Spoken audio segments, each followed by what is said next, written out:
Welcome back to Student Pages Spotlight Series. I'm your host, Izzy, and today I'm joined by award-winning actor and talk show host Kash Hovey. Thank you so much for joining us, and how are you doing? Thank you so much for having me. It's a pleasure to be here. So excited to have you. So we'll get straight into it. You host On Air with Cash, which is an award-winning talk show series which has seen you interview so many cultural icons, including Tim Burton and Beverly D'Angelo, for example. And you've even earned Best Variety Talk Series at Filmfest LA Live. Such an incredible achievement, so congratulations on that. What does Appreciate it. it Thank you. mean to be on such a series with such a global fan base, and how has your career helped you prepare for this as being the role of producer and host for such a renowned show? It's interesting you ask me about that. I feel like everything in life. I'm at a point now where I just feel everything's been training me for something. And one of the things that I'm actually writing about now is just kind of the millennial experience, like coming out of like being a kid in the '90s, thinking everything was, oh yeah, we're gonna have this great world. The entertainment industry looked one way, and then it was, a series of things beginning with 9/11 to the housing crisis to the pandemic. So there had been a few times I had to shift gears. So just the background I had, mainly my parents being in entertainment, I was always around movies and music. And at the time, we didn't have TikTok and we didn't have podcasts back then. It was like we had to wait for a movie to come out to be on video, and it was like a cultural moment every time like something. I mean, I can remember being in the theater when Titanic came out. Yeah, it's I can remember everyone. It's like in that kind of rush of like feeling everyone's emotion in the cinema.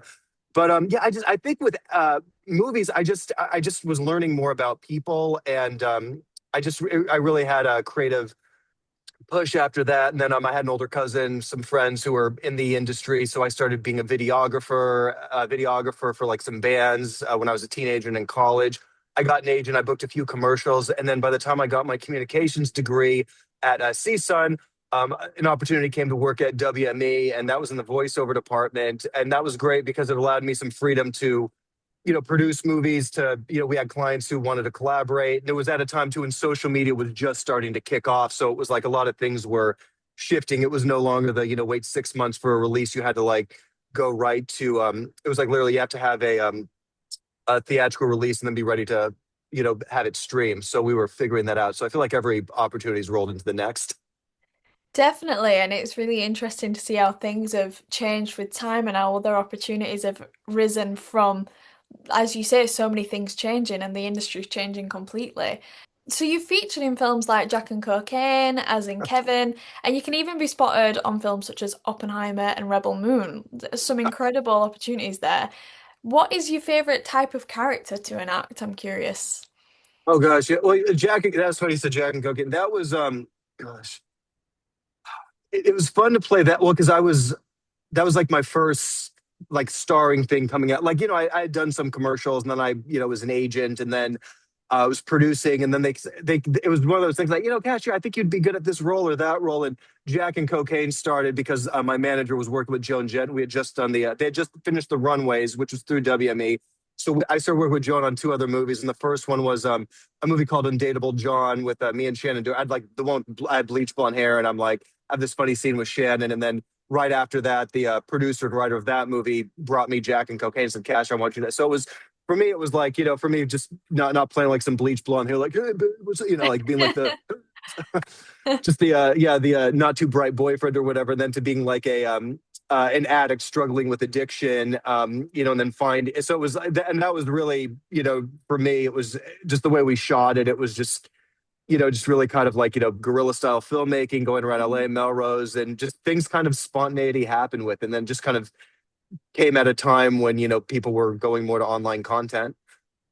Yeah, definitely. And well, your first on-set experience came as a child when your mother, Michelle Hovey, brought you to the set of Naked Gun 33 and a Third, The Final Insult, an incredible Yep. film. So I'm really curious, what was that like, where you were supposed to be just visiting and then ended up with a small role and kind of just getting in that experience?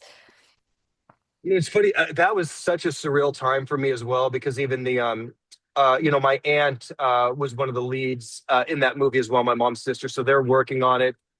me and her son went to visit them on set. And like, hey, you guys want? I'm like, sure. And I mean, you can see how we joke. Our sparky mullets made it into the film. But it was, and you could. But anyway, there was a scene at the grocery store. I'm like, yeah, let the boys go. And my mom, I think, was like, like here, Michelle, go like play their mom, whatever. But yeah, it was surreal. I mean, we got to, Leslie Nielsen was there, and one of his jokes. I think there's a clip on Coney. Like he carried a portable whoopee cushion in his palm and would walk by people to prank him. So, and he was just like his character. So it was for me that was it was just a surreal setting, like being on set. And then we went to the premiere.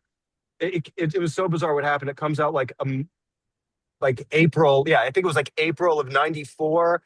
And then I remembered watching the movie, and it was like at the beginning of the scene, there's this it's a parody of the Untouchables, the Kevin Costner movie. And like, so the babies are going down on the carriages, and OJ starts catching them like footballs, and he does like the Heisman dance and everything. And my mom was saying, oh, that's OJ Simpson, he's a big football player. And then 2 months later, the crime of the century happens, and it was like right down the street. And it was like, and we were going to school with one of with Shapiro's kids. It was one of the lawyers. It was just like, and it happened down the street from my grandparents' house, and we were like going to school in Brentwood. So it was so like, whoa, we were in that movie at that time and all this. Another one of those moments where Oh something so yeah, pivotal and crazy happens, and you just like. oh yeah, totally. So do you have any advice for students looking to get into the acting industry or taking on acting as a career in general? Yeah, gosh, yeah, I think a lot of the kids today, they probably have it more figured out than I did. I mean, I'm trying to. I mean, when people ask me about my story, I mean, like I said, I came from like a different era growing up in the '90s and early 2000s. And what I admire about your generation is you have access to all this. I mean, I can't even tell you just some of the, like, we'd have to rewatch a movie over and over again to like look for clues. And even when you're a kid, you don't know what a lot of things are, so you have to argue with your friends what certain things mean or anything. And now it's like you watch a movie, you can like go online and find like a character analysis, or like you can find all the stuff we take for granted now that you find on podcasts, or you can listen to like someone talk about, selling a script and all that, or what it was like, being a mentor for a big director or something, and then how that led into something else. So it's just so fascinating. And I think the thing with me is like, you even just kind of being in the situation I was in, you're always going to find people who might, it's a competitive industry. People look out for themselves, and you might think someone has your best interests, but sometimes people are just, they handle their own insecurities in a different way, and they try to make you, and it's so, I think as long as you're true to yourself, and I mean, my situation too, I grew up in a kind of a high level environment where there were a lot of like prominent people around. So you're always, I always felt like I was acting more in my real life because I was like 15. I was like Leonardo DiCaprio in a Catch Me If You Can. I had to like kind of pretend to be an adult, and I was like, I'd wear the suit, I'd go to the thing and try to, and I'm like, a teenager just trying to act like I know what Mm. I'm doing. So it was, I think that, and I think too, it's, because I go around and I see, just even I'll drive by and I'll see kids like making stuff like on their cameras and phones, they're TikToking. And so it's like, I just, I think there's just so much information, so much stuff, and just really be persistent. And for me, it's just I've noticed whenever stuff doesn't work out, I'm not being authentic to myself. That's always the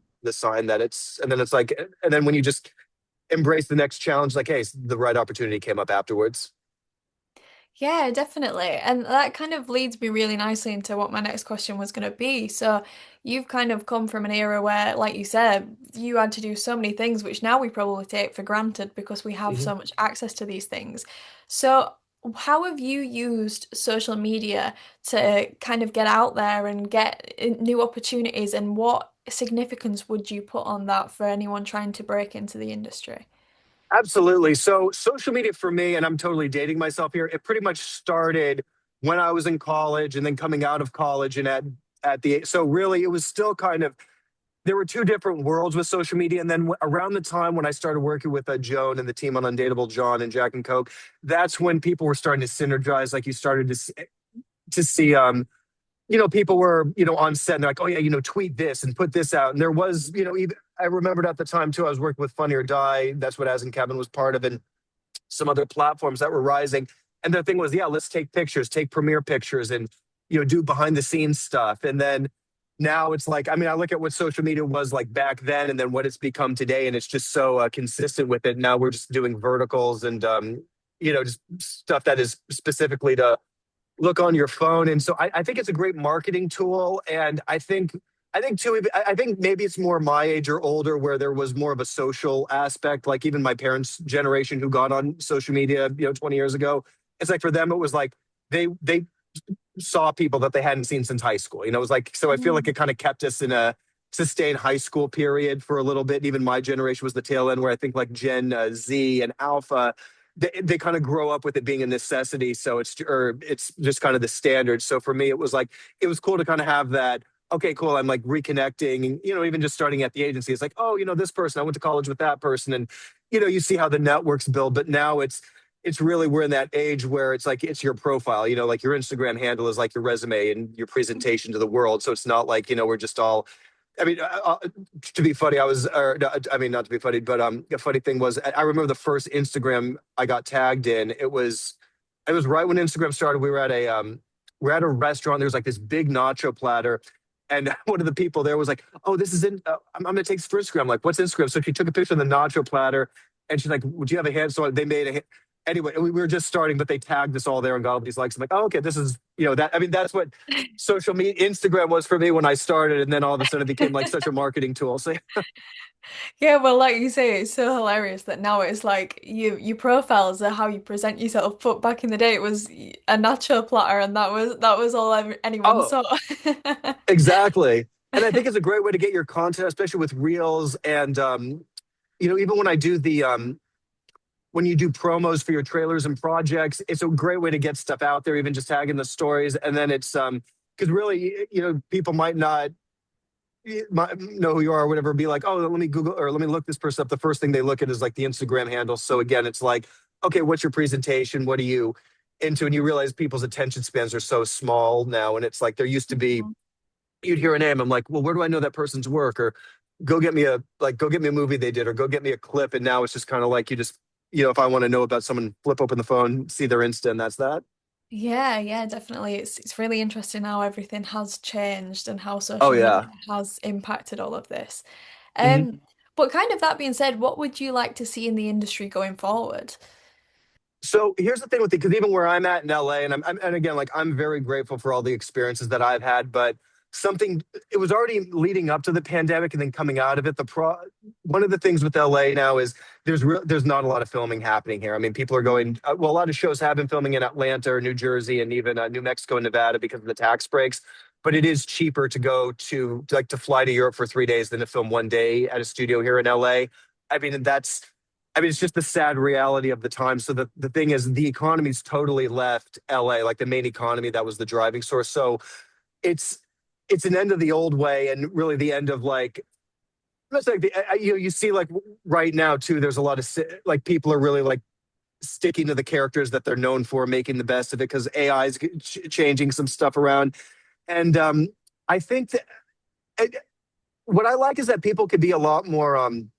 They could be more authentic, or if they don't I mean, there's a give and take, and we had to go through a lot of this to see, like even with something like Twitter, like we talk about, like when I see a documentary that comes out about a like someone who maybe had a like their career was in the 70s or 80s, and then and even just with me like dealing with or just having older relatives and people in the business, you start to see, oh, at a certain age, they you're in a world you don't really remember. So like when I talk to like even people who are my mentors and they don't really understand it, it's like no, I'm very sympathetic to it. And it's just even having my grandparents, they all lived until their 90s. I'm totally understanding about just even not in the industry. But the thing is, like that platform of like, oh, who's like the star? I mean, I think there's been this argument that like Leonardo DiCaprio and like Tom Cruise are like the last of like of a person who could just be in a movie and generate ticket sales. I mean, and not to say that it'll never happen again, but it's like, if there's so many options now where you can stay at home and watch whatever movie you want whenever you want to Mhm. watch. So to pay $20 to go sit in a theater and you have so much content on your phone already, you're like, this really better make it count. So I think it is going to up the structure of how people make movies. And with that, I think, people have a voice too, where, back in the 70s and 80s, it would just, something would air, it was told it was great and it was very, but now it's like people can decide, oh, do I really want to watch this, or is this really as good? And then people go right to their comments. So again, and I was paying attention to it too, like even the comments and what people would say. Just, I mean, not like it was like early on. I'm like, okay, this gets. It was just even for clients that I had. if they post a picture about this, is this getting as much traction, or like what fits this brand? You know what I mean? So then, and you can tell when someone's doing something inauthentic, or oh, this is a popular hashtag right now, I'm just going to get likes. I think we needed to go through that, and now I think everyone is living a little bit more authentically. And now that we have much more access, I just think it's really got to. It's just about sustainability and just yeah, the consistency. Yeah, and I think it's really interesting how we previously said that like social media has given so many opportunities and it can be so great to get things out there and get things seen, but it's like you say, the industry's changing so much because we have such an oversaturation of content. Oh, And definitely. so I feel like being in this industry, in this world at the minute is probably very daunting. Oh yeah. So how do you handle nerves or anything like that if you get them when you're working on projects or on set or anything else like that?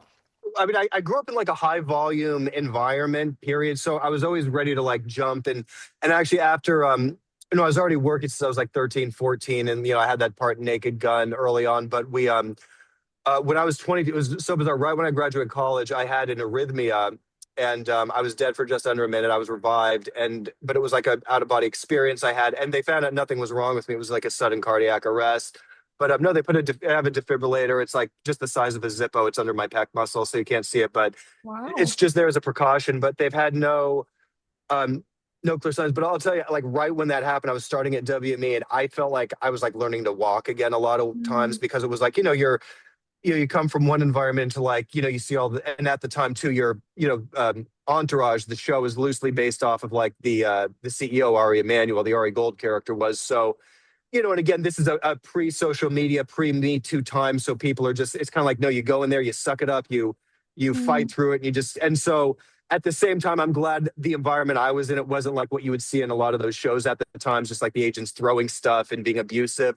But I mean, I heard stories. I'm lucky I didn't really, and we all go through stuff, but I didn't really have. I'm glad for the experiences that I did have, and I always felt like, okay, if something didn't feel right, that's okay. And then when something would come out about a person years later, it was like, oh, that's what that was about. So at the time I was really learning to like deal with stress and things differently. And honestly, the last couple of years have just been the best. It's just I feel like you just got to know what works for you. I mean, everyone will give you mm, their 2 cents. I mean, I was told just get a college degree and you graduate, you're out of company, everything's going to be fine. And then it was like I said, my generation's hit with all these things, and the pandemic was just like, okay, this whole like analog era of the late 20th century was kind of it stuck around for a bit, but this is, I think right now is the time. It's really the this new momentum is going on, and I'm glad that I had the time of being at the office, really seeing everything from all angles, and it really did help me with dealing with stress. Because I mean, I mean honestly, if we were talking right now and it was right after my arrhythmia, I definitely was a different person. So for me, it was like